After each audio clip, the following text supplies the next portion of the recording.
Maude Rourke had not cried since the morning her father's horse came back without him, and she did not intend to start now, even with the winter creeping under the door and the flour barrel standing empty as a promise from a dead man.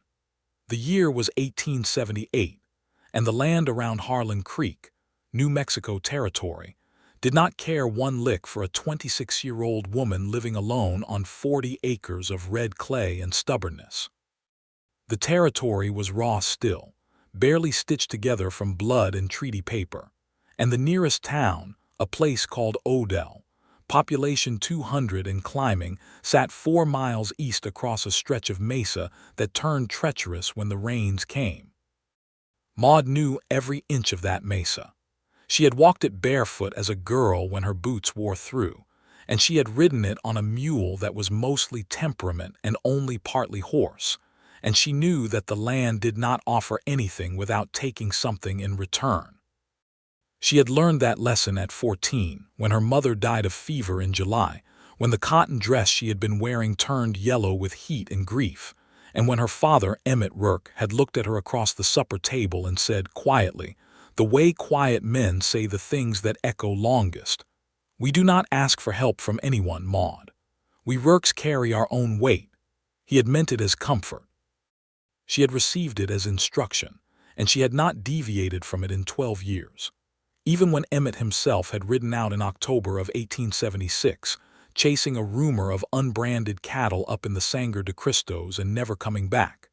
Even when his horse, a piebald named Gospel, had returned 3 days later with an empty saddle and a cut on its left flank that had already gone dark. Even then, Maude had not gone to Odell with her hat in her hand. She had buried an empty box in the rocky soil behind the house, said the words herself because she knew them well enough, and gotten back to work before the sun had finished setting. That was the kind of woman she was, capable, particular. Proud in a way that was not vanity but something older and quieter, something built from necessity the way adobe bricks were built, pressed hard, dried hard, meant to last. She kept the 40 acres going by herself. She had 4 chickens, 2 of which were laying. She had a kitchen garden that she watered by hand when the well dropped low, hauling buckets from the creek a quarter-mile off. She had a mule named Percent, so called because her father said the animal gave only 10% of what was asked of it, and she had a rifle above the door, and a Colt revolver her father had left her in a cigar box with a note that said use it if you need it and don't if you don't. She had salt pork and dried beans in the cellar, a stack of her mother's novels she had read so many times the spines had gone soft, and enough stubbornness to heat the house through January if she could have figured out how to burn it. What she did not have, by that December of 1878, was flour, or lamp oil, or coffee, and the absence of coffee was the thing that was beginning to wear on her nerves in a way she was ashamed to admit. She had been managing on tea made from dried herbs she had gathered herself in the fall, and it tasted like the idea of a drink rather than an actual one. And on a morning when the temperature had dropped so sharply overnight that the water in the pitcher on her washstand had gone to ice, she stood at the window and looked out at her gate. A simple cedar post affair, nothing grand, just a barrier between her land and the road, and she felt, for the first time in a long while, the specific weight of being entirely alone. She did not ask for help. She set her jaw and went to feed the chickens. It was 3 days later that she first found the provisions. She almost missed them entirely. She had gone out in the gray early morning to check on Percent, who had been off his feed and doing the sort of moody standing in the corner that suggested either illness or philosophy, and on her way back she noticed the burlap sack hanging from the post of the gate. Not set down on the ground where it might have been left by accident or by someone who had simply stopped to rest. Hanging, deliberately, from the iron hook her father had driven into the post for lantern hanging on the nights he expected to come home late. She stood 10 feet away and looked at it for a long moment. The sun was barely up. The road was empty in both directions. There were boot prints in the frost-hardened mud, pointed toward the gate and then away again toward Odell. Large prints, A man's by the size. A single set coming and going, no milling about. She went to the sack. Inside, a 5-pound bag of flour, a tin of coffee, a bottle of lamp oil, and a piece of salt pork wrapped in cheesecloth. No note. No name. Nothing to indicate who had left it or why or what they expected in return. She stood there in the cold morning with the burlap sack in her hands, and the first thing she felt was suspicion, because that is what living alone teaches a woman, to read generosity as a prelude to something. The second thing she felt was a particular kind of hunger that had nothing to do with food, though she told herself firmly and immediately that it did. She took the sack inside. She made coffee. She stood at her window drinking it and looked at the road for a long time, and nobody passed. The coffee was good. It was very, very good. She told herself she would leave the rest of the provisions at the gate, with a note saying she had not asked for charity, and she spent the better part of the morning composing the note in her head, and by afternoon she had made biscuits with the flour, and by evening she had not written the note and instead had lit the lamp with the oil, and was reading one of her mother's novels by proper light for the first time in 3 weeks. She was not a woman who lied to herself, so she acknowledged the relief. She acknowledged it once privately, and then she put it away in the same drawer where she kept all the things she could not afford. She did not know who had left them. That was the truth. She had made no arrangement with anyone.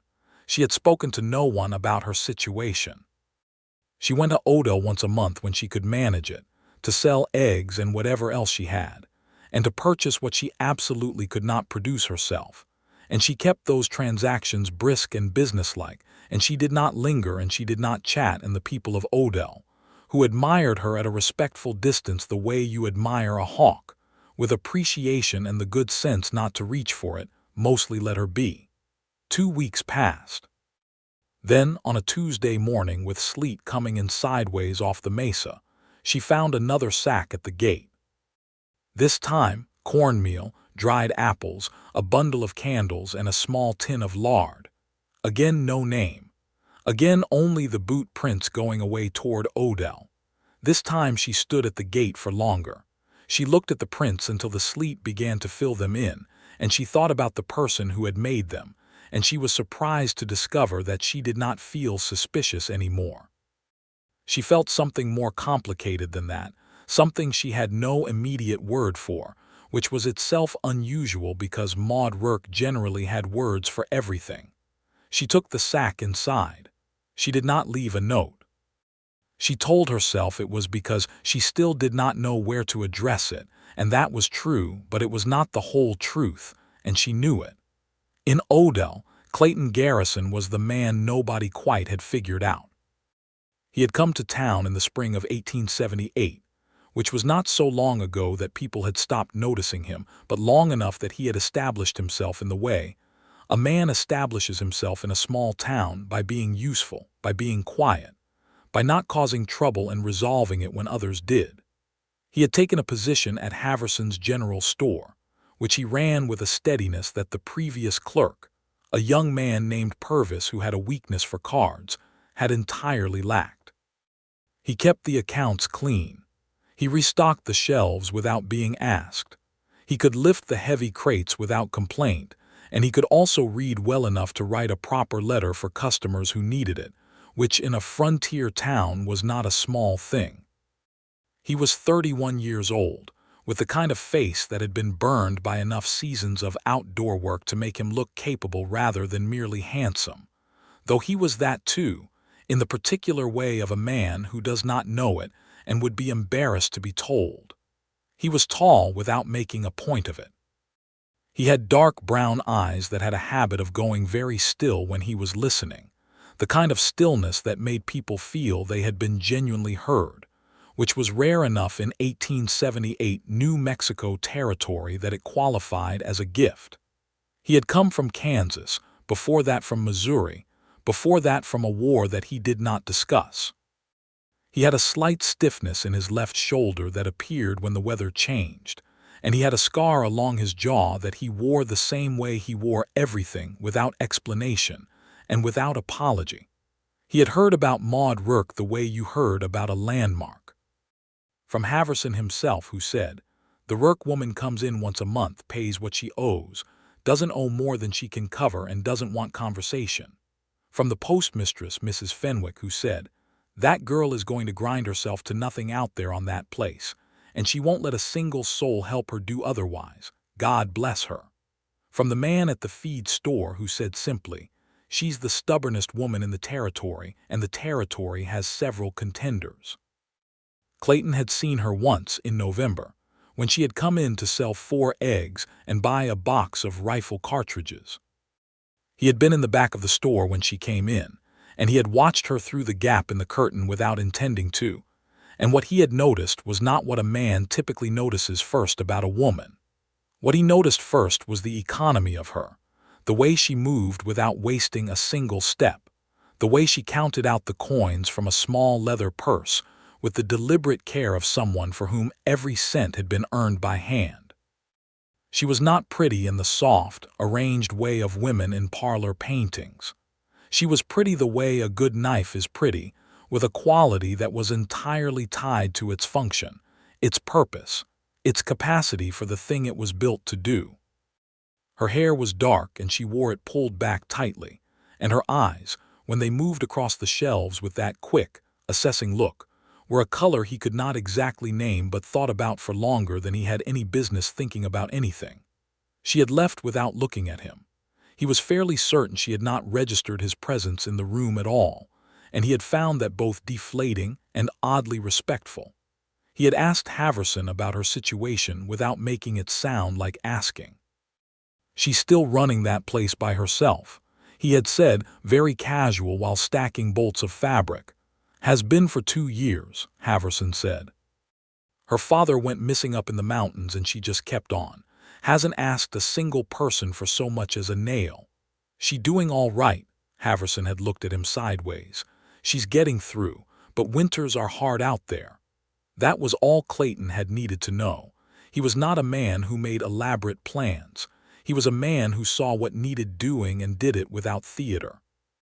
He had thought about it for 2 days, and then on a night when the temperature had dropped hard and the wind off the mesa carried a specific edge that meant real cold coming, he had packed a burlap sack from his own wages before Haverson had come in to open the shop.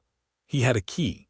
He was trusted that far, and he had ridden the 4 miles out on his horse, a solid bay gelding named Warren, and he had hung the sack on the gate hook and ridden back before the sun was fully up.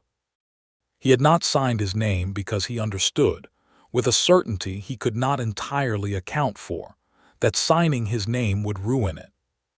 That she would leave the provisions at the gate and write a note that began with the words she did not need, and he would be in the position of arguing with her across a distance of 4 miles, which was a losing proposition by any measure. This way, she could accept what she needed without accepting help, which he suspected was a distinction that mattered enormously to Maude Rourke. He had no agenda beyond that. He told himself this very clearly. He was a practical man attending to a practical problem. The fact that he had thought about her eyes twice in the 3 days since she had come to the store was not germane. He left the second sack on the Tuesday with the sleet, and he was back in Odell before the town was properly awake, and he went about his day with the particular satisfaction of a man who has done right by someone, which was its own reward and required nothing further. Except that on the following Saturday, Maude Rourke came to Haverson's store on an off week, which she never did. She came in at 9 in the morning, and Clayton was behind the counter inventorying the coffee supply, which was coincidental enough that it could not possibly be taken as anything other than coincidence, and she walked to the counter and set down a jar of preserved peaches and said, without preamble, "I have something to trade." Clayton looked at the jar, then at her. She was looking at him with those eyes gray, he decided now, gray with something warmer underneath, like the sky in November that is gray on the surface but lit from within by a sun that has not quite given up. "You want to trade for something particular?" he asked. "I want to know who has been leaving provisions at my gate," she said. It was not a question. It was a statement, offered with the precision of someone who had decided that the direct approach was the only one worth taking, and who expected the world to honor that directness by answering in kind. Clayton looked at her for a moment. He was a man who had been in enough situations in his life where the wrong word caused damage, and he had developed a careful relationship with the truth, not dishonest, but measured. He said, "What makes you think it was someone from town?" "The boot prints go toward Odell," she said. "And whoever it was knew what I needed, which means they pay attention to what I buy and what I don't buy. That narrows it down." "It narrows it down some," he agreed. She studied him. He held her gaze. He had not survived 31 years in the American West by being the first to look away. "It was you," she said. Not a question this time either, a conclusion. He thought about denying it. He thought about that for approximately 1 second, and then he said, "Yes." She was quiet for a moment. He watched her work through something behind those gray eyes, something complicated, a calculation that involved more variables than she had probably expected. "Why?" she said. "Because the winter is hard," he said, "and you needed it." "I manage," she said, and her voice had an edge on it that he recognized, not anger exactly, more like a reflex, a well-practiced one. "I know you manage," he said. "I wasn't suggesting you couldn't." He paused. "I just thought it might be easier with flour." Something moved across her face, not softening exactly. More like the shift that happens in a landscape when the wind changes direction, same land, different angle, different quality of light falling on it. "I don't take charity," she said.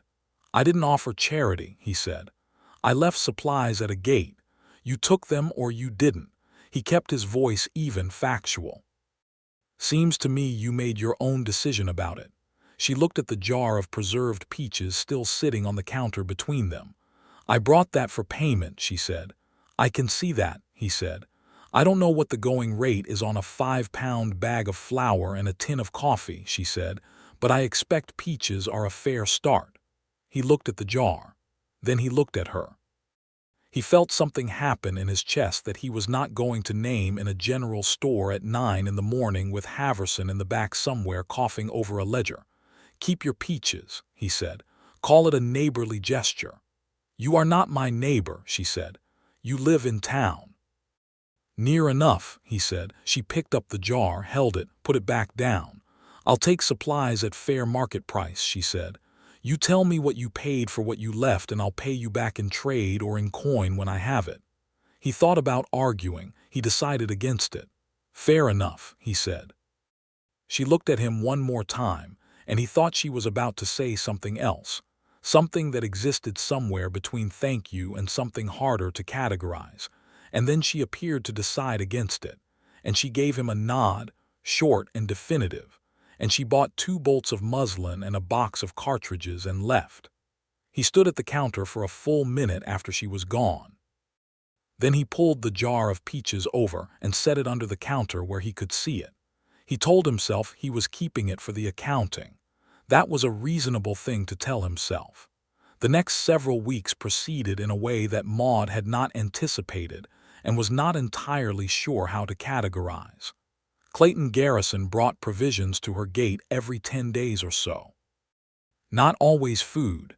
Sometimes it was a bundle of firewood split to the right length for her stove, which told her he had been to see the stove, or at least had asked about it. Sometimes it was seed packets for spring planting, tucked inside a small envelope with her name written on the outside in a hand that was plain and clear and unhurried.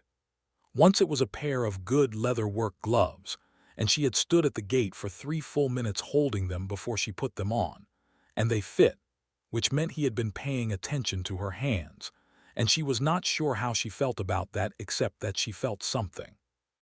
She paid him in trade scrupulously, with the preserved goods she made herself, the peaches, the tomatoes, the green beans she put up in late summer, the honey from the 2 hives she kept at the back of the property.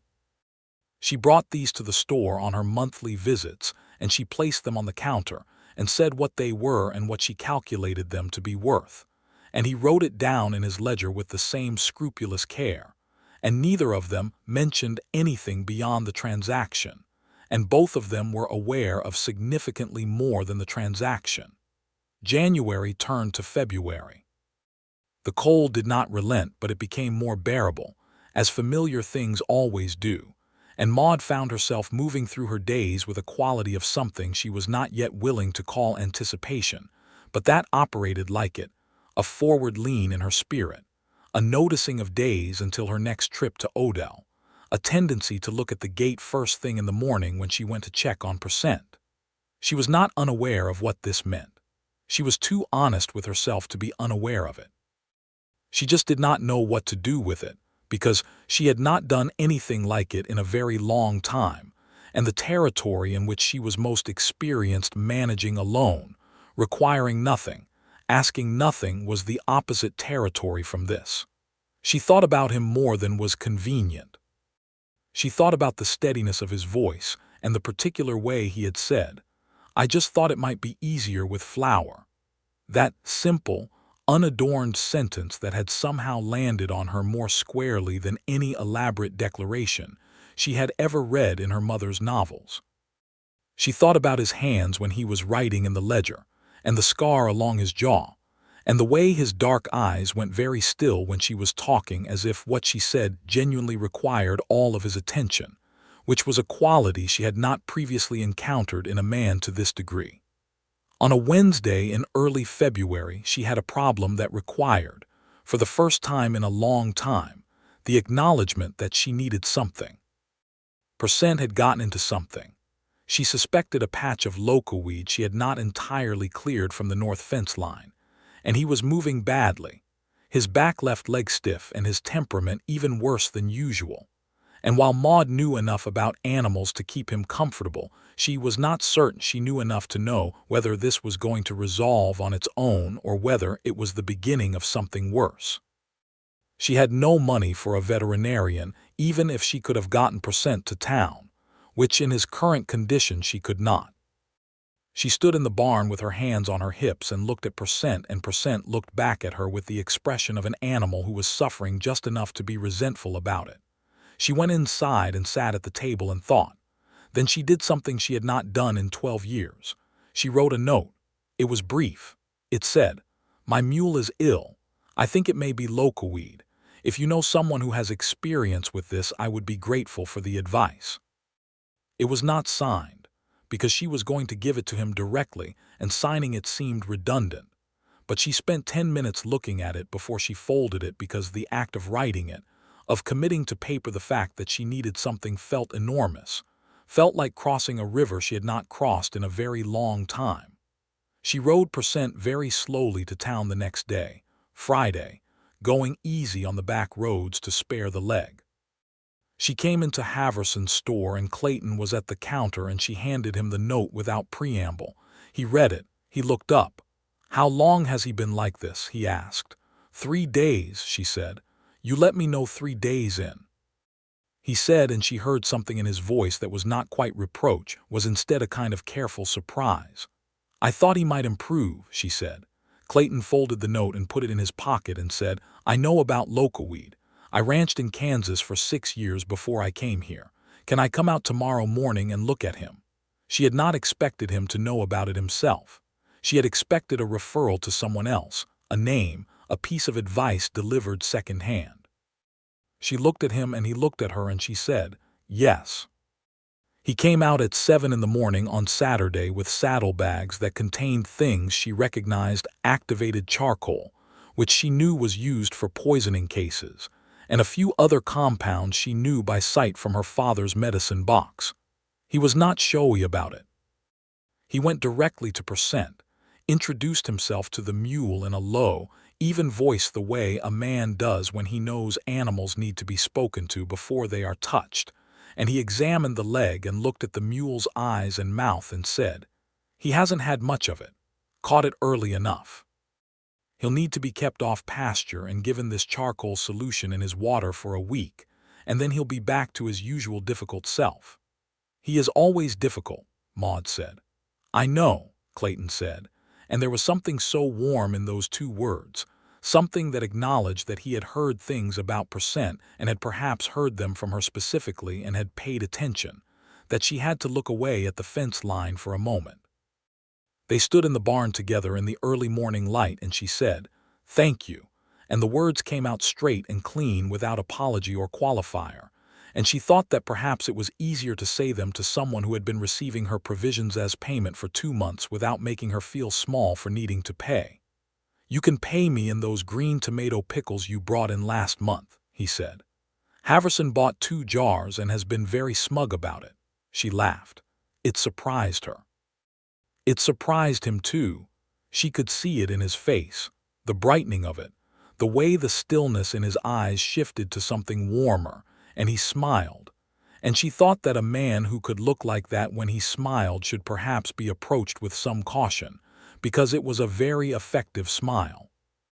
She made coffee and brought it to him where he sat on the porch steps while he wrote out the instructions for percents treatment on a piece of paper, and they drank the coffee and looked out at the land, her land, the 40 acres of red clay and sky, and he said, "It's beautiful out here." "It is," she said.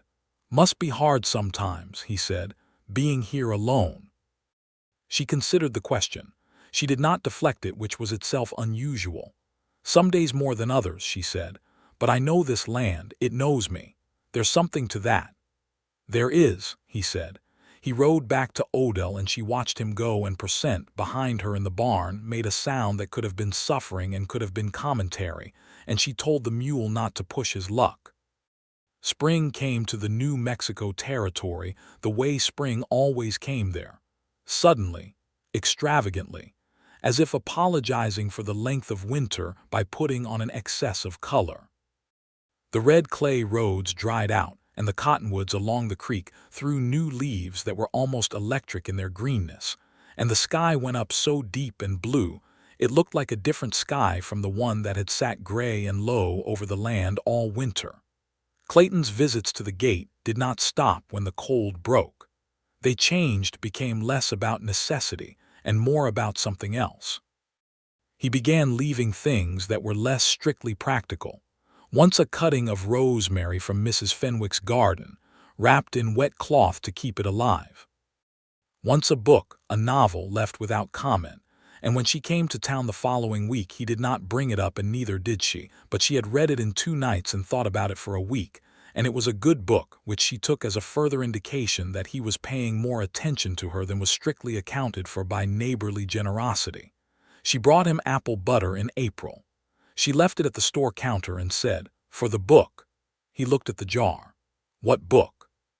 he said, but he was smiling. "Exactly," she said. She did not know exactly when things shifted. It was not a single moment, but a series of them, close together, like the way a river doesn't notice it has changed direction until it looks back and sees the mountain is on a different side. She began arriving at Haverson's store on Fridays rather than Tuesdays, because she had noticed he worked Fridays and his Saturdays were taken up with inventory, which meant Friday was the day she had the best chance of talking to him at length. She noticed this about herself without shame, but with some bemusement. She had always been a straightforward woman. It appeared she was being straightforward even about this. In April he asked her if she would like to walk with him to the creek east of town while the light was still good, and she said yes before she had finished hearing the question, and they walked for an hour along the bank, while the cottonwoods shed their cotton into the air like a slow, lazy snow. And he told her about Kansas, about the ranching years, about why he had left, which was a story involving a drought and a business partner who had not been as trustworthy as he appeared, and she told him about her father, about the years after her mother died, about the particular quality of being 14, and knowing that the world was not going to lean down and offer you anything, and that you had better learn to stand fully upright and reach for it yourself. 14 is young for that lesson, he said. It is, she said, but it sticks. Has it made you happy, he said. The not asking, she thought about that honestly. It has made me capable, she said. That is a different thing, he nodded, looking at the water. You were the first thing I've let in, she said, not looking at him, watching the cottonwood cotton drift down to the surface of the creek, in a long time. He was quiet for a moment. Then he said very quietly, I'm honored by that, Maude. It was the first time he had used her name. She felt it all the way down to her boots. She did not turn to look at him. She looked at the creek for a moment longer, and then she did, and he was looking at her with those still dark eyes, and there was nothing complicated in his expression, no calculation, no strategy, just the simple and somewhat overwhelming clarity of a man who knows what he feels and is not afraid of it. She said, "I should get back," because she was a woman who sometimes needed to retreat to solid ground before she could advance. And he said, "Of course," and walked her to where Percent was tied outside the store. And when she mounted up, he put his hand briefly on the mule's neck as if he were sending both of them off safely. And she rode back to the 40 acres with the cottonwood cotton in her hair, and the particular feeling of a woman who is, perhaps, in the very early stages of a life chain. Percent, for his part, had recovered completely from the locoweed incident, and was back to his habitual 10% cooperation, which she took as a sign that things were returning to something like normal, except that they were not, and she knew it. In May, there was trouble. It came in the form of a man named Harlan Deer, which she considered an unfortunate name for an unfortunate man. He had been buying up land east of Odell, not fairly, from what she could tell from the conversations she overheard in town, but through a combination of legal pressure and the kind of implied threat that men like Deer carried around the way other men carried pocket watches. He had come to 3 of her neighbors already, offering to buy their land at prices that were insultingly low and framing the offer in a way that made the alternative unclear and uncomfortable. He came to her land on a Thursday afternoon in late May when the air was hot and still, and the sky had that flat, white quality that preceded a storm. She saw him coming up the road and she stood at the gate and waited. She did not go inside for the rifle, but she was aware of its location. Deer was a large man, broad across the shoulders, with a wide-brimmed hat and the kind of smile that was assembled rather than genuine, each piece placed deliberately in the right position to suggest affability. He had 2 men with him on horseback who stayed back at the road when he came forward. "Miss Rourke," he said, as if they were old friends.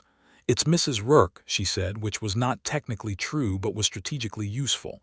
He paused fractionally at that. "I've come about your land," he said. "I know why you've come," she said. "The answer is no." "You haven't heard my offer," he said. "I've heard what you offered the Travers family and the Kincaid family," she said, "and I've heard how you presented the alternative. My land is not for sale, and I am not interested in whatever you are implying comes next if I say no, so I'll say it again. No." He looked at her for a moment. The assembled smile held, but it was doing more work now. "You are a woman alone out here," he said. It was not a threat in the legal sense. It was a threat in every other sense. "I am," she said, "and I have a rifle above my door and a very short temper, and I know how to use both." She paused. "Good afternoon, Mr. Deer." He rode away. She stood at the gate until he was out of sight, and then she went inside and sat down very carefully at the table and allowed herself 2 minutes of being frightened before she put it away and thought about what to do next. She went to Odell the next day. She had not intended to see Clayton first. She had intended to speak to the sheriff, a decent man named Aldridge who had an honest face and a slow disposition. She spoke to Aldridge. He listened carefully and told her he was aware of Deer's activities and was building a case for the territorial court, and that she should document any further approach in writing, and that she should not be alone at her place more than was necessary. She was thinking about that last piece of advice when she walked out of the sheriff's office and found Clayton Garrison standing on the boardwalk looking like he had been there for a few minutes, which meant someone had told him she was there, which meant the town was watching them both more closely than either of them had acknowledged. She looked at him. He said, "I heard about Deer." "Of course you did," she said. "The town was small." "Are you all right?" he said. "I am fine," she said. "Maude," he said, and his voice had that quality again, that particular steadiness that somehow managed to be both gentle and completely sincere. "Are you all right?" She looked at him for a moment, and the morning light was in his eyes, and she thought about being 14 and being 26 and about all the years of carrying her own weight, and she said, "I was frightened for about 2 minutes, then I was angry." "That sounds about right," he said. "He's not going to stop," she said. "Men like that don't stop when you say no the first time." "No," Clayton said, "they don't." "I won't sell," she said. "That land is my father's land. It's the only thing that's still his." "I know," he said. She looked at him. "I may need help," she said. The words cost her something, but she spent them. "If he comes back." "You don't need to ask," he said. "I'll come out tomorrow and fix your gate latch. It's been loose since February." "You noticed my gate latch," she said, somewhere between startled and something warmer. "I notice everything about your place," he said simply, the way he said everything, without performance. "I'd like to keep noticing it for a long time if that's agreeable to you." The sun was high and the boardwalk was dusty, and somewhere behind them, a wagon was coming down the main street of Odell with its load rattling. And it was not a setting from any of her mother's novels, but she thought that this was probably more real than any of those settings, and that real was in fact better. "That might be agreeable," she said. He smiled. That effective, devastating smile. She looked at the middle distance until she recovered herself. He fixed the gate latch on Saturday, and she brought him lemonade, which she made with the lemons she had purchased specifically for this purpose, and felt not a single moment of embarrassment about. And they sat on the porch steps, and she told him about her father. Really told him.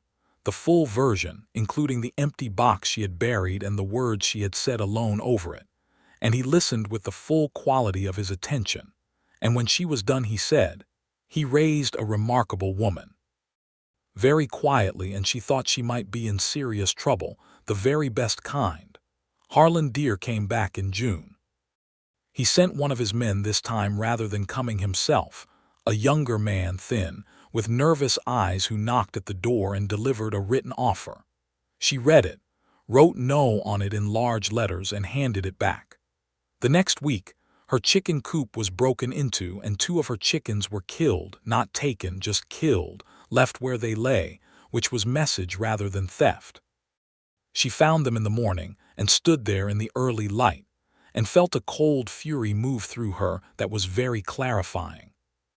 She sent a note to Clayton through the Friday mail rider, a boy named Sam who rode between properties, because she had decided she was done pretending she was not relying on him, when the truth was that she had already been relying on him for months, and the only thing left was to acknowledge it properly. The note said, "Deer's man killed 2 of my chickens. I am not frightened. I am furious. Can you come?" He came the same evening, arriving before the sun had set, and he walked the property with her and looked at the coop and the fence line and said, with a calm practicality that she found enormously stabilizing, "We should tell Aldridge. This is destruction of property and it will help the case, and you should stay with someone in town for a few days." "I am not leaving my land," she said. He looked at her. He had expected this. "Then I'll stay," he said. She looked at him. "On the property," she said. "In the barn," he said. "Until Aldridge has enough to move on Deer. A week, maybe 2. She thought about propriety and what people would say, and then she thought about 2 dead chickens left as a warning, and about a land she had been holding by herself for 2 years through sheer force of will, and she said, "The barn is drafty." "I've slept in worse," he said. "I'll make up a cot," she said. He stayed 11 days. He slept in the barn on the cot she made up with her best spare blanket, and he was up before her in the mornings, and doing the early chores before she came out, which she found both irritating and deeply moving, and they had breakfast together at the kitchen table every morning, which became the thing she looked forward to most in a day that was already substantially more interesting than it had been 6 months ago. They talked during those 11 days in a way she had not talked with anyone in years.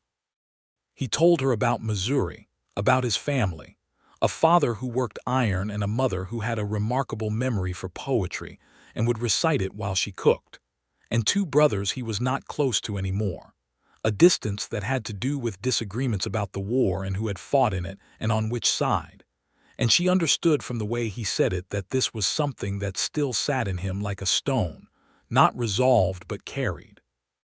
She told him about her mother, about the novels, about how she had taught herself to do every single thing on the property after her father's decline in his last year before the accident, the fencing, the irrigation management, the care of the animals, the roof patching, because it had been clear by then that she was going to need to know it all. "Did you resent it?" he asked one morning over coffee. "No," she said. "I resented the circumstances, not the knowing." "There's a difference," he said. "A large one," she said.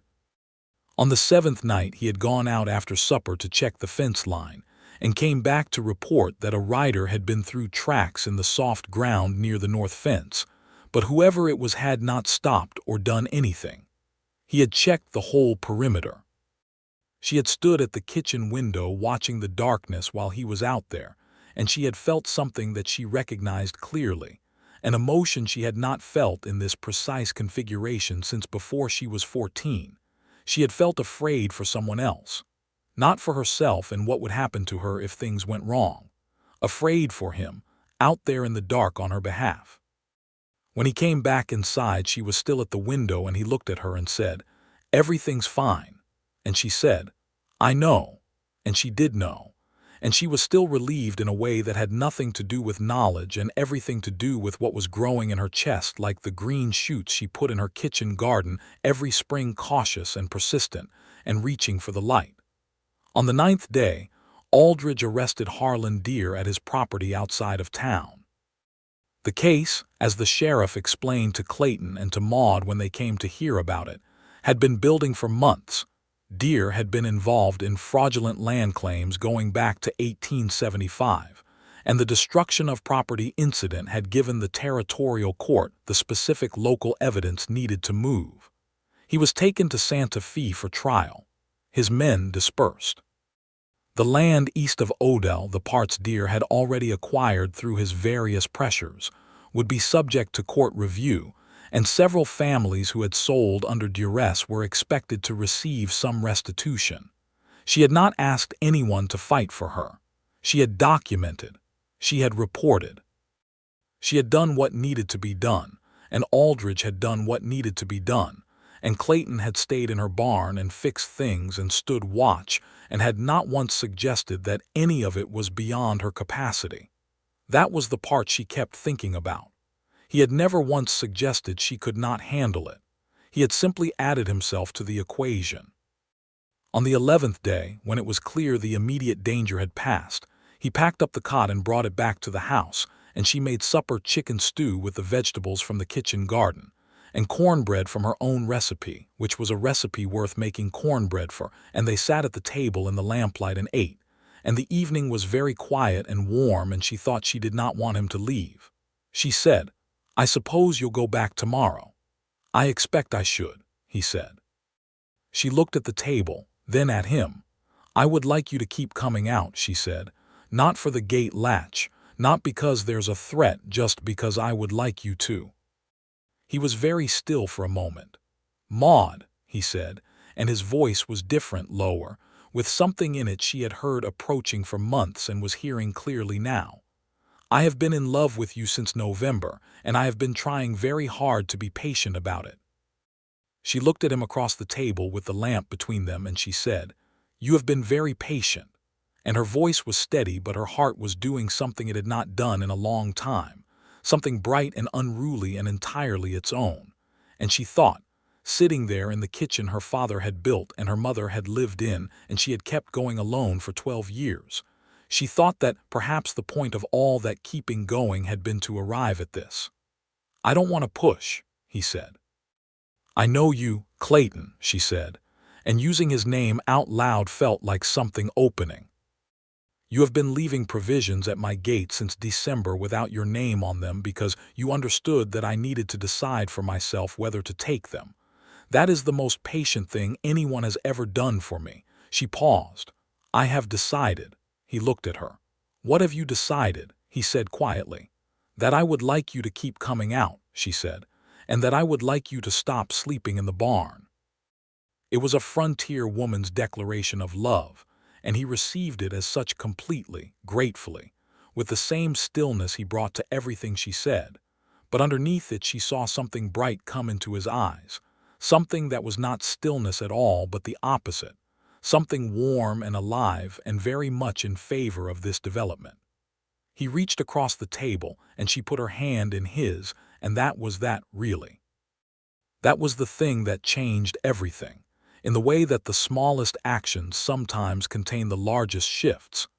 A hand across a table in a lamplight kitchen on 40 acres of New Mexico territory. After 12 years of a woman deciding she did not need anything from anyone.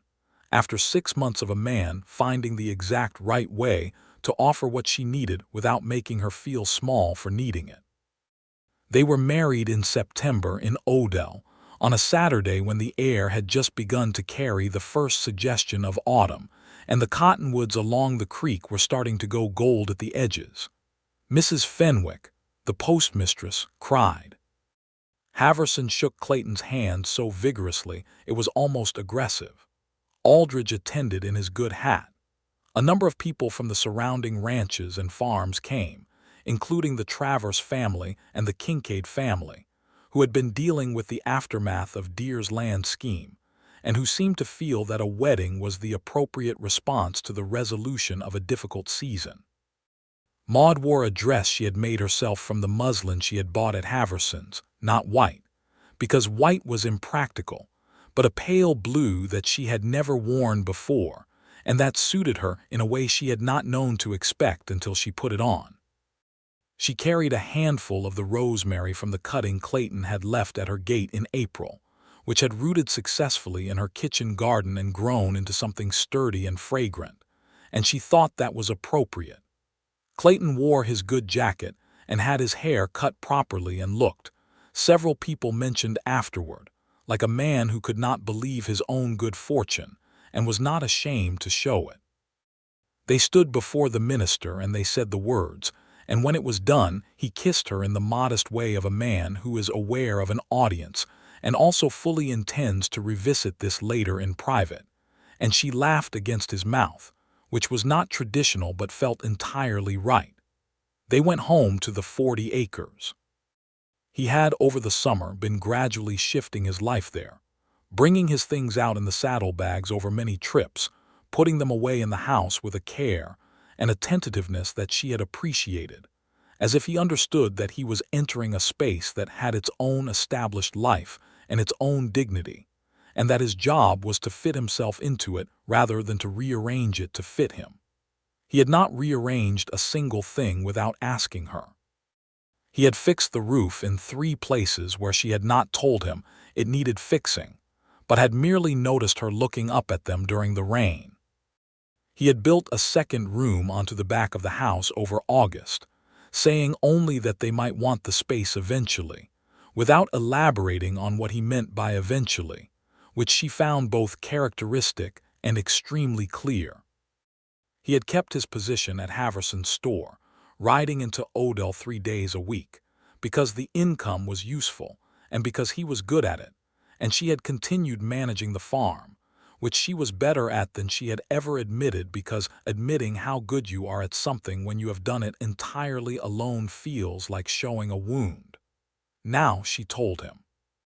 She showed him how she managed the water through the dry spells, the particular rotation she used for the kitchen garden, the way she had been gradually improving the soil in the north field over 3 years by planting and turning. He listened and absorbed and occasionally made suggestions that were genuinely useful, offered not as corrections but as contributions, and she took them the same way she had taken his provisions on her own terms, by her own choice, which was the only way she knew how to take anything, and which he appeared to understand was not stubbornness, but a kind of integrity. By winter they were fully settled into each other in the way of 2 people who have been paying very close attention to each other for a long time, and therefore arrive at intimacy not with surprise, but with the satisfaction of a theory confirmed. He was better in the mornings than she was, and she was better in the evenings than he was, and they arranged themselves around this without discussion, which she thought was perhaps the most underrated form of compatibility. He made coffee while she was still achieving vertical, and she stayed up with the lamp after he had fallen asleep reading whichever book was currently in rotation between them, because they had established an informal system of trading books back and forth that had become one of her favorite things about being married to him. The way he left his reading notes in the margins in pencil, and the way she could read his thinking moving through the book alongside hers. She was 30 years old now. He was 33. The territory was changing around them, more settlements, more wire fences, the railroad moving closer to Odell with every passing season, bringing with it both opportunity and the particular kind of change that does not entirely ask permission. There were arguments in town about development and water rights, and the treatment of the Navajo and Apache people who had been pushed further and further by settlement, arguments that Clayton engaged in seriously, having come from the right side of too many injustices to pretend they were not happening. He wrote letters to the territorial administration on behalf of two families he knew who had been displaced from land they had held through legitimate claim. Maude signed her name alongside his on those letters, because she knew something about land and what it means to a person to hold it, and to be told that what they hold does not belong to them. In the spring of 1880, she found out she was expecting their first child. She told him on a Sunday morning when the kitchen garden was just beginning to push up its first shoots through the red soil, sitting at the kitchen table with coffee, saying it directly because she had never learned any other way to say important things.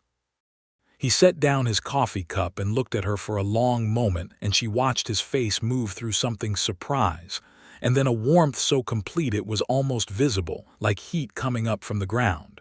He said, "Are you all right?" "Perfectly," she said.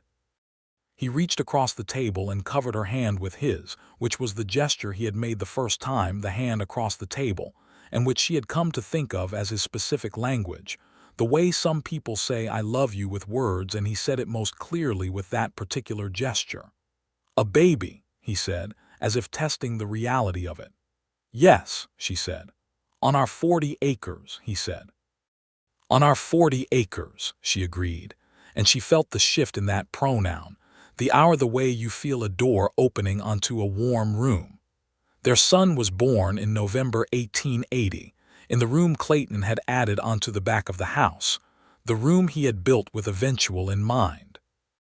Mrs. Fenwick, who turned out to have brought 31 children into the world over her many years in Odell, assisted, and Clayton spent the hours of labor in the kitchen making and unmaking the same cup of coffee, which Maude could hear him doing, and which she found more comforting than she would have expected, just knowing he was on the other side of the door being generally unable to settle. She named the boy Emmett Clayton Garrison. He was born with a full head of dark hair and the serious expression of a man with opinions, and when Clayton first held him, he stood very still in the way he went still when something required his full attention, and Maude, lying in the bed watching him, thought she had never seen him look quite like that before, not overwhelmed, but remade, changed in some quiet fundamental way, the way land is changed by water, shaped more truly to itself. "Emmett," he said quietly, looking down at the baby. He knew what that meant. He looked at her and his eyes were bright. "Yes," she said. The baby looked up at him with that serious expression and made a sound, and Clayton said, "I know," as if they had reached an agreement. Maude laughed, and Mrs. Fenwick said she needed to rest, and outside the window the November wind moved across the 40 acres in the way it had always moved across them, without asking anything of anyone, indifferent and vast and beautiful. Life on the 40 acres in the years that followed had a quality she had not foreseen and could not have imagined from the vantage point of her solitary winters. It was loud. It was particular.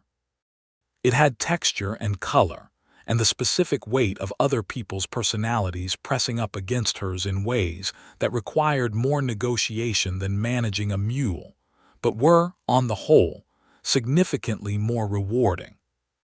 Little Emmett grew from the serious-faced baby into a serious-faced boy who had his father's capacity for stillness and his mother's tendency to do everything himself before asking for help, which Clayton found deeply amusing and Maude found both charming and slightly concerning because she recognized it.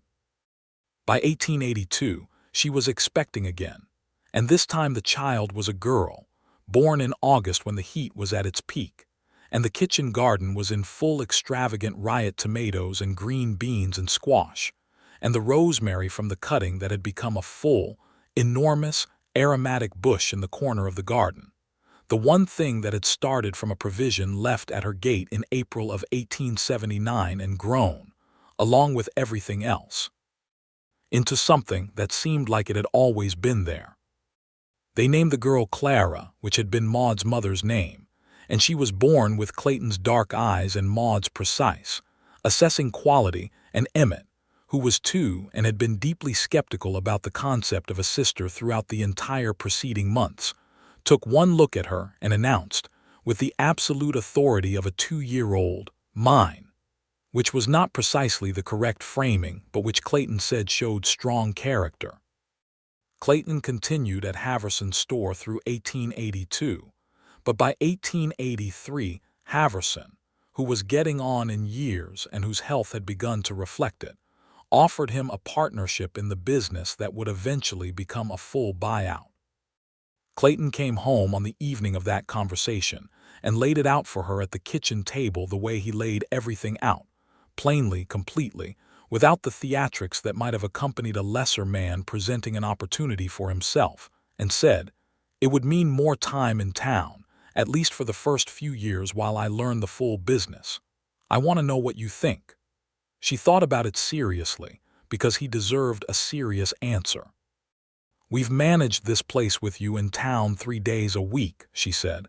"We can manage with 5, and if the store does well, it's security for the children and for the land.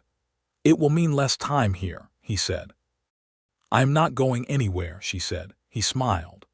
"I know that," he said, and she heard in those words the same thing she heard in the first things he had ever said to her, a quiet, absolute confidence in her, in what she was, in her capacity, not as something that needed to be supplemented but as something that was fully complete and worth the space it occupied. She said yes. He took the partnership. The store did well. The territory continued to change. New Mexico was pushing hard toward statehood, which would not come for decades yet, but was an ongoing argument that shaped the texture of life in Odell and in every other town like it. The railroad reached Odell in 1885 and brought with it new people and new goods and new arguments about what the future of the territory was supposed to look like. Clayton found himself in the middle of many of those arguments, not by seeking them out, but by being the kind of man that arguments came to when they needed an honest broker. He was known by then as a fair man, as someone who would give you a straight answer and keep his word and extend credit to families who were having a hard season without making them feel small for needing it. The store, under his ownership, Haverson retired fully in 1884, became a kind of anchor point for the community in the way that general stores in small frontier towns often were, a place where information and goods and sometimes comfort were available, where you could hear what was happening in the territory and buy your coffee and feel, for a few minutes, that the town was real and established and intended to persist. Maude came in every week. She drove the wagon rather than riding Percent, because Percent had become venerable, and she had begun to think of him as retirement-eligible, though the mule himself had no such opinion and would have worked until he fell over. She brought her preserved goods, her eggs, her honey, and occasionally something she had made beyond the practical, a jar of lavender salt she had figured out how to produce from the lavender she had planted along the south fence, which sold to the women of Odell with a speed that surprised her. She did not sit at home and wait. She ran the 40 acres, and she raised the children, and she read, and she wrote letters to the territorial administration when there was something that needed saying, and she had opinions on most things and shared them when asked and occasionally when not asked, but only when it truly mattered. She and Clayton argued sometimes. in the way of two people who are both strong-minded and honest, which meant the arguments were substantive and resolved and did not leave residue. They argued about how to handle a particularly difficult situation with a neighbor's fence line in 1884, and about how to respond when Clara at age 2 decided to express her feelings by throwing things, and about money twice in 1886 when the store had a lean quarter and the farm had a lean season simultaneously, and the combination required decisions that were uncomfortable to make. They came through all of it. She thought that the quality of coming through things was underrated in the romantic novels her mother had read, which tended to end at the wedding as if that were the destination rather than the beginning of a much longer journey. Emmett started school in Odell in 1886 and took to it the way he took to everything, seriously, privately, bringing his work home and sitting with it at the kitchen table with the same focused intensity his father brought to ledgers and his mother brought to the garden. Clara started 2 years later and took to it quite differently, with a sociability and a speed that meant she finished her lessons quickly and spent the remaining time making extremely strong opinions known to the teacher, which Maude heard about with a mixture of concern and private pride. In 1888, Maude planted a second kitchen garden to produce lavender salt at a larger scale, and established a trade relationship with 2 other stores in neighboring towns through Clayton store connections, and discovered that she had, inadvertently and without a particular plan, started a business. She sat down with the numbers one evening and showed them to Clayton, who looked at the ledger page she had drawn up and then looked at her and said, "You have always been running a business.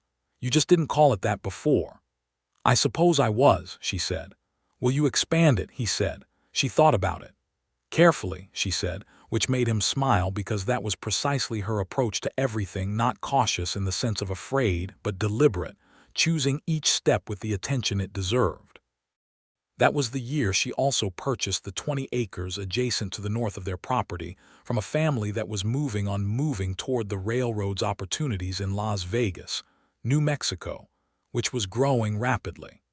It brought their total to 60 acres, and when she signed the deed she thought about her father, about the 40 acres he had worked, and what he had meant by telling her they did not ask for help, and she thought she understood it better now than she had at 14.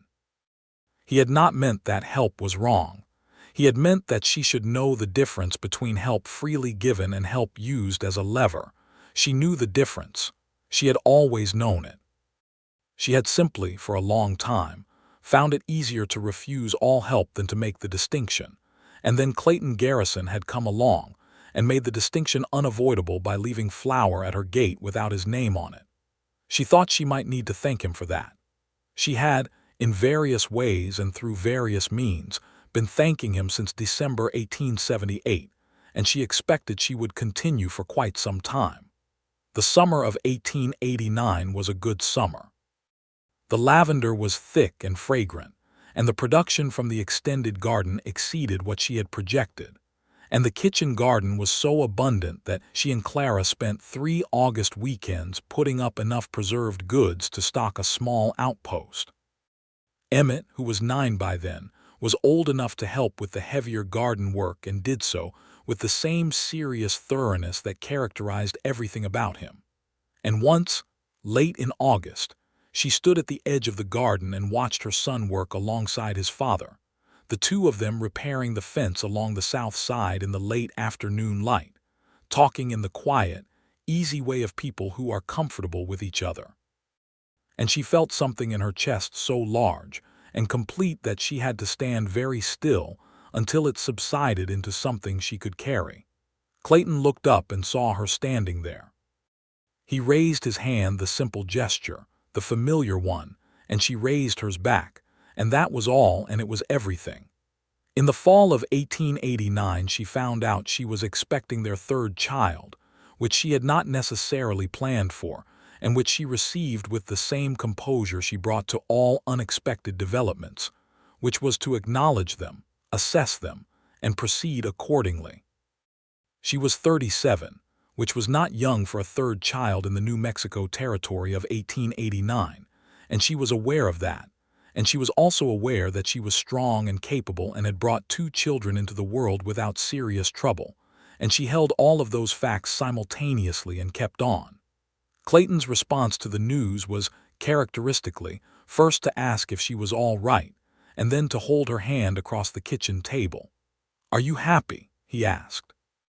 She thought about the question with genuine attention. She thought about the kitchen in November 1878, the empty flour barrel and the lamp going low, and about the morning in December when she had found the sack at the gate, and about how she had stood there in the cold holding it and feeling something she had not had a word for. She had the word now. She had had it for quite some time. "I am very happy," she said. "I have been for a long time." "Good," he said. "So have I." Their 3rd child was born in May 1890, when the territory was full of the noise of spring, and the cottonwoods were doing their extravagant green thing along the creek, and the lavender garden was coming up thick and blue-purple, and the rosemary bush in the corner was so large and established it could have served as a landmark. It was a boy, born in the early morning when the light was coming in golden through the east window, and he was healthy and loud, and had Maude's gray eyes and Clayton's dark hair, and a set of opinions about the world that he expressed immediately and at volume. They named him Frank for Clayton's father, whose name had been Francis and who had died in 1885, and whom Clayton had mourned quietly and at length in the way he did all things with depth and without performance. Little Frank was, from the beginning, the opposite of Emmett in almost every particular. Where Emmett observed, Frank announced. Where Emmett considered, Frank acted. Where Emmett was his mother's particular temperament turned outward, Frank was something new, not quite either of them, his own configuration of qualities, loud and bright and persistent, with a laugh that seemed to come from somewhere larger than his body. Clara adored him immediately and tyrannized him lovingly, and Emmett regarded his new brother with the same serious assessment he brought to all new situations, and eventually declared him acceptable, which in Emmett's emotional vocabulary was essentially a declaration of profound affection. Maude recovered from the birth well and was back in the garden within the week, because she was constitutionally unable to watch something that needed doing and not do it, a quality that Clayton had long since stopped arguing with and simply accommodated by making sure she was not actually overdoing it, which required a light touch and the specific skill of suggesting rest without making it sound like a suggestion, which he had developed over 11 years of marriage to her, and which he considered one of his more significant personal accomplishments. The years moved through the early 1890s with the steady, accumulating quality of good years, not without trouble, because there was always trouble of one kind or another on a frontier property in a territory that was still sorting itself out, but with the kind of trouble that is navigable, manageable, the kind that requires attention and effort rather than grief. The store continued to do well. The lavender business grew to the point where Maude, in 1892, hired 2 women from Odell to help with production, both of them wives of ranch hands who needed supplementary income, and both of whom she paid a fair wage and treated with the straightforward respect of an employer who remembers what it is to have work that needs doing and not enough hours in the day. Emmett finished his schooling in Odell and expressed a clear desire to study law, which did not surprise either of his parents. The boy had been arguing cases at the kitchen table since he was 5, and Clayton, by then well enough established to afford it, arranged for him to continue his education in Santa Fe, which in 1893 had institutions adequate to the purpose. Maude watched her eldest boy ride away toward the Capitol on a September morning with the composure of a woman who had been preparing herself for this particular moment. Since the first time she had seen him sit very still over a difficult problem at the age of 6, and known that the world was eventually going to be a larger place for him than 60 acres of red clay in Harlan Creek. She did not let him see that she cried after he was gone. Clayton did not let her know that he did too, But he found her an hour later in the kitchen garden, deadheading the lavender with a thoroughness that indicated emotional processing. And he came and stood beside her without speaking, and worked alongside her in silence for 20 minutes. And that was enough. By 1894, with Emmett away and Clara at 14, doing her own version of Maude at 14, capable, particular, already managing the egg production with a system of record-keeping that suggested she had inherited the business instinct, and Frank at 4 doing his version of everything at full volume. The 60 acres of Garrison land at Harlan Creek had the quality of a place that has found its shape. Not finished, nothing is ever finished on working land, but settled into itself, knowing what it was, comfortable in its identity. She stood one evening in October of 1894 at the gate, the cedar post gate with the iron hook that her father had driven in, and that Clayton had reinforced the winter he moved in, and that had been hung with a burlap sack 15 years ago on a cold December morning. And she looked out at the road going toward Odell in the evening light, and Clayton came and stood beside her. And they looked at the road together the way they had both separately looked at things before they had each other to look at them with. "Do you remember," she said, "the first morning I found the sack here?" "I remember," he said. "I stood here for about 5 minutes," she said, "deciding whether to take it." "I know," he said. "I had imagined you would stand there longer." She looked at him. "You knew me pretty well already," she said. "I paid attention," he said. She took his hand. They stood at the gate as the light went down over the mesa, the same mesa she had walked barefoot as a girl and ridden on a difficult mule as a woman, the same light that had been coming down over this land since before anyone she knew had walked it. The rosemary was thick in the garden behind them, and the lavender was in its autumn dormancy, and somewhere in the house Frank was creating the specific category of sound that meant he had found something interesting and intended to investigate it thoroughly, and Clara's voice was telling him to put it back wherever he got it from.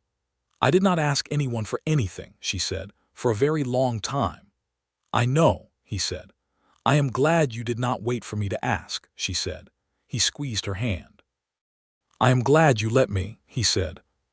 She leaned her shoulder against his, and they stood there as the sky went orange and purple over the mesa, the vast New Mexico sky that did not ask anything of anyone and did not promise anything and was beautiful regardless, the way wild things are beautiful, entirely for their own reasons, without apology, without design. Behind them the house was full of the sounds of a family, of supper needing to be made and children needing to be managed, and a dog they had acquired the previous spring, a red heeler pup named Biscuit, Frank's naming scratching at the back door with the persistence of an animal who knows where the food is and has no shame about requesting it. She had not asked anyone for anything since she was 14. She had not known that there was another way to live, had not known that the particular quality of strength she had built from that refusal could coexist with the other kind of strength. The kind that opens rather than closes, that accepts rather than deflects, that says yes to the sack at the gate, and the hand across the table, and the quiet presence of a man who understood that the way to love her was not to diminish what she was but to add himself to it. She knew it now. She had been knowing it for 15 years.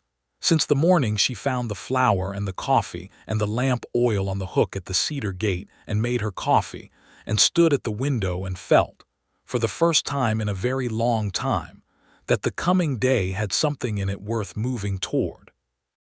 Emmett came home for Christmas that December, taller and slightly more formal in the manner that education sometimes produces in earnest young men, and he sat at the kitchen table where he had always sat and argued his cases, and ate his mother's cooking with an appreciation so evident it was almost comic.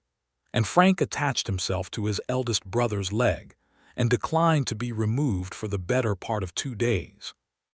And Clara showed Emmett the record books for the egg production, with the proprietary pride of a businesswoman sharing her methodology. Clayton watched all of it from the chair by the stove where he did his reading in the evenings, and Maude watched Clayton watching all of it, and she thought that this was the thing the novels her mother had read never quite managed to portray. Not the beginning, not the first declaration, not the wedding, but this. The particular richness of a life that has been built together, day by ordinary, extraordinary day, over years and through seasons, and across the full range of what life brings.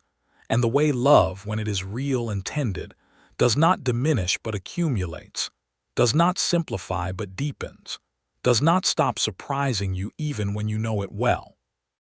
She got up from the table and went to the stove to check on the pot, and on her way she put her hand on his shoulder, brief and warm, the way you touch the things that are yours and that you know and that have become part of the landscape of your life so completely that their absence would reshape the whole world. He covered her hand with his, briefly. Then she went back to the stove and he went back to his book, and Emmett was explaining something about territorial law to Clara, who was listening with the sharp attention of someone who intends to find a use for the information, and Frank was asking the dog why its ear was like that. And outside, the New Mexico night was cold and clear and full of stars, the same stars that had been over this land always, indifferent and beautiful and entirely unmoved by the fact that down below, on 60 acres of red clay and stubbornness, and lavender and rosemary and hard work and provision left at a gate without a name, a woman who had not asked anyone for anything since she was 14 was, at last, in the fullness of everything she had built and chosen and accepted and loved, entirely and completely home.